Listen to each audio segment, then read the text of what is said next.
감사합니다. 말씀 듣겠습니다. 지난주 복습 베드로전서였습니다. 베드로전서는 베드로가 썼죠. 베드로가 소아시아 지역에 있는 흩어진 유대인들, 디아스포라 유대인들에게 쓴 편지였습니다. 베드로의 편지를 받은 이들은 현재 상황이 어떻습니까? 박해를 당하는 중이었고, 그 이유는 바로 예수님을 믿는 것 때문에 당하는 박해였습니다. 예전에는 믿지 않는 사람들과 구별되지 않는 삶이기 때문에 특별한 이질감이 없었으나, 예수를 믿고 난 이유는 그들과 삶이 구별되기 때문에 그들로부터 이상의 여김을 받고 경멸을 받고 비웃음 받고 그렇게 당했다. 그리고 그리스도인이 되고 나서 선한 일을 하는데도 선한 일을 한다고 욕을 얻어먹는다 라는 그런 모습이었습니다. 이런 그리스도인들에게 베드로는 위로와 격려를 주기 위해서 베드로전서를 썼습니다. 그리고 그 박해를 이기는 방법에 대해서 설명을 했는데요. 그 방법은 이 모든 것이 하나님의 은혜임을 알라. 그 은혜 안에서 흔들리지 말고 굳건히 서라 라는 말씀으로 그 박해를 이기라고 합니다. 그 하나님의 은혜가 무엇이었습니까? 성부 하나님이 계획하시고 성자 예수님이 행하시고 성령님께서 전하셨던 그 일, 바로 이 세상 모든 사람에게 해당되는 기쁜 소식, 바로 복음이었습니다. 그 복음의 사건 때문에 우리는 무엇을 이길 수 있다? 박해를 이길 수 있다. 그래서 베드로는 이 복음, 기쁜 소식에 은혜를 입은 사람들은 해를 입었다고 도로 보복하지 말고, 욕을 먹었다고 그 사람을 욕하지 말고, 오히려 그 사람을 축복해주고 축복할 수 있다라는 거. 왜냐하면 너희는 이미 구원을 경험한 자이기 때문에, 구원의 축복을 받은 자들이기 때문에 하나님께서는 그런 너희들을 축복하라고 부르셨다. 너희는 그런 축복을 누리기 때문에 부르셨다. 그래서 예수 이름 때문에 받는 고난과 욕, 그리고 박해는 축복이다라는 이야기를 베드로가 했고, 그 축복을 누려라라고 하고 있습니다. 그리고 예수 믿는 것 때문에 아무런 잘못이 없는데 억울하게 벌을 받을 수도 있다.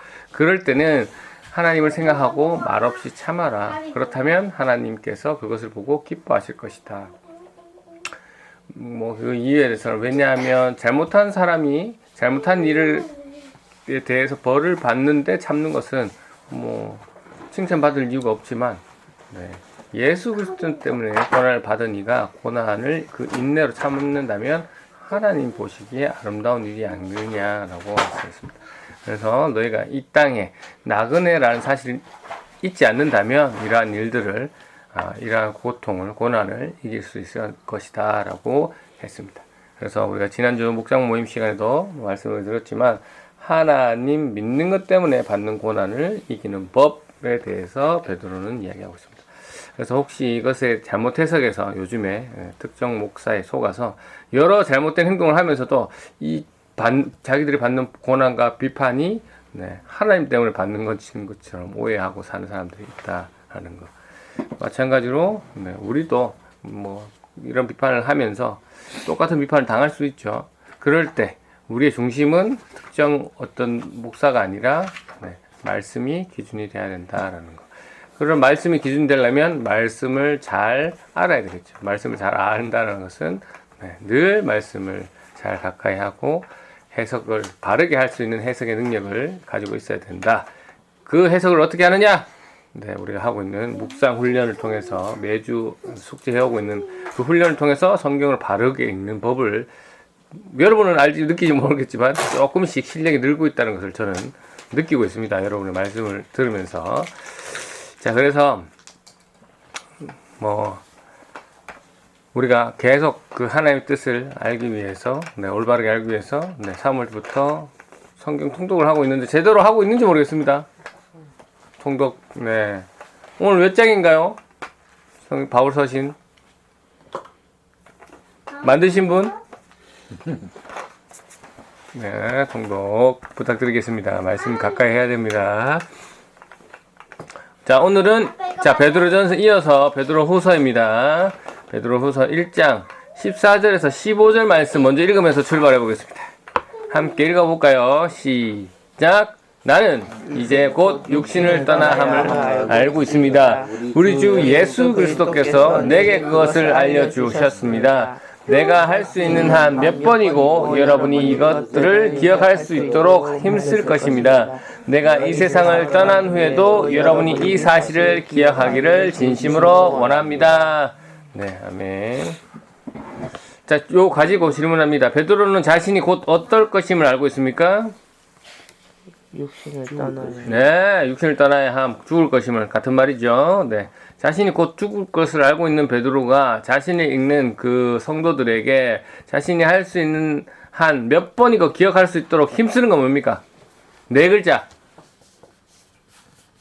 그냥 힘. 무엇을 기억할 수 있도록 힘쓴다고 합니까? 맞습니다. 몇 번이고. 기억하게. 그러니까 무엇을 기억하게? 그리스도. 카피바라. 아니야. 카피바라. 네. 15절 나와 있는데. 이것들을. 달리 보입니다. 이것들을입니다. 이것들. 그 다음 질문. 베드로가 이 세상을 떠난 후에도 이 글을 읽는 성도들이 무엇을 기억하기를 진심으로 원합니까? 사실들. 정답. 이 사실들을 이게 어려우면서 쉽습니다. 네, 쉬우면서 어렵죠.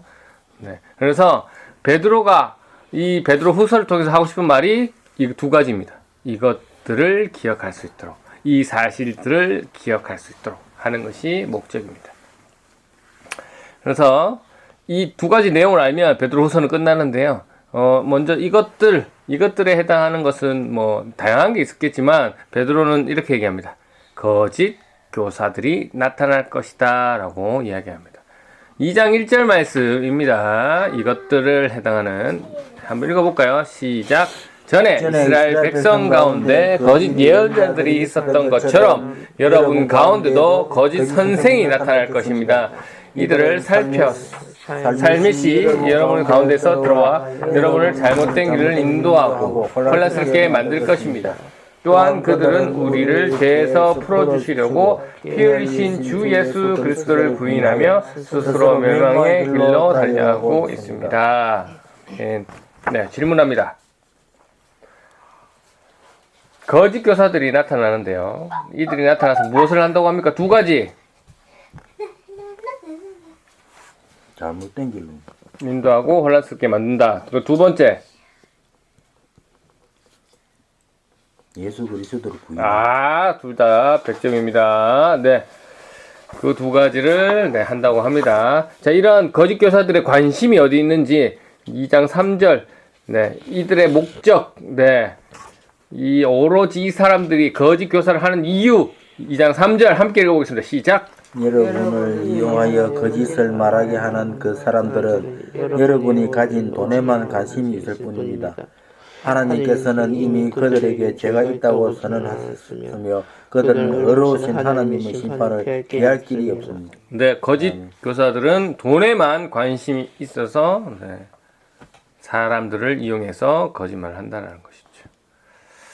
네, 이 사람들을 자꾸 설교나 뭘 통해서 돈을 내라고 강조한다면 의심해 볼 필요가 있습니다. 거짓 교사에 대해서 충분히. 네, 요즘에 뉴스에도 많이 나오죠. 돈을 착취하는. 자, 그렇다면 이런 거짓 교사들을 구분해야 하는데 이 거짓 교사들은 어떤 모습을 가지고 있을까요? 일단은 아까 방금 읽으셨던 것처럼 자꾸 돈을 내라고 할 것이고, 두 번째 여러 가지가 있는데요. 2장 10절에서는 뭐라고 하는지 한번 볼까요? 2장 10절. 네, 한번 읽어보십시오. 2장 10절에서는 무엇을 거짓 선생들의 모습? 거짓 선생들은 이처럼 자기 마음대로 행동하고 교만할 뿐 아니라 영광스러운 천사들에 대해서도 욕하며 함부로 떠들어대는. 네, 거짓 선생들의 두 번째 모습이죠. 그 다음에 세 번째 12절에서는 거짓 교사들은 어떤 모습입니까? 이 거짓 선생들은 알지도 못하면서 욕하고 떠들어댑니다. 이들은 잡혀 죽기 위해 태어난 생각 없는 짐승 같아서 결국 멸망하고 말겠습니다. 개처럼 맞아야 될까요? 네. 13절은 거짓 교사의 모습을 읽어보겠습니다. 시작. 그들은 드러내놓고 악한 일을 행하며 타락을 추구합니다. 14절. 그들은 여자를 볼 때마다 나쁜 마음을 품으며 그러한 행위를 멈추지 않습니다. 약한 자들을 깨어 죄의 올가미를 가운데 빠뜨리고 자기 욕심만 채우도록 부추깁니다. 네, 그 다음에 계속 나옵니다. 18절. 그들은 헛된 말로 자랑하며 잘못된 길에서 기어 빠져나온 사람들을 악한 욕망으로 깨어 다시 죄 가운데로 끌고 들어가려 합니다. 네, 19절. 그들은 자유를 주겠다고 약속하지만 사실 그들 자신조차 자유하지 못하고 멸망의 종이 되어 있습니다. 사람은 누구든지 자신이 지배당하는 것이 종이 되기 마련입니다. 네, 이런 거짓 교사들이 이런 모습을 가졌다라는 것이죠. 이들이 펼치는 논리는 뭐냐? 3장 3절에 보니까 네, 마지막 때에 이런 일이 일어날지 분명히 아십시오. 사람들이 자기를 하고 싶은 대로 악한 일을 하며 여러분을 비웃을 것입니다. 4절, 그들은 다시 온다고 약속한 예수는 도대체 어디 있습니까? 우리 조상들을 죽었고 이 세상은 창조된 후로 달라진 게 없지 않습니까? 라고 말한다 라고 이야기하고 있습니다. 사람들이 하고 싶은 대로 악한 말을 하고 믿는 사람들을 비웃을 것이고 다시 오시다는, 네, 다시 온다던 그 예수는 오지도 않네 라고 이야기한다라는 게 거짓 교사들의 모습이라는 것이죠. 언제?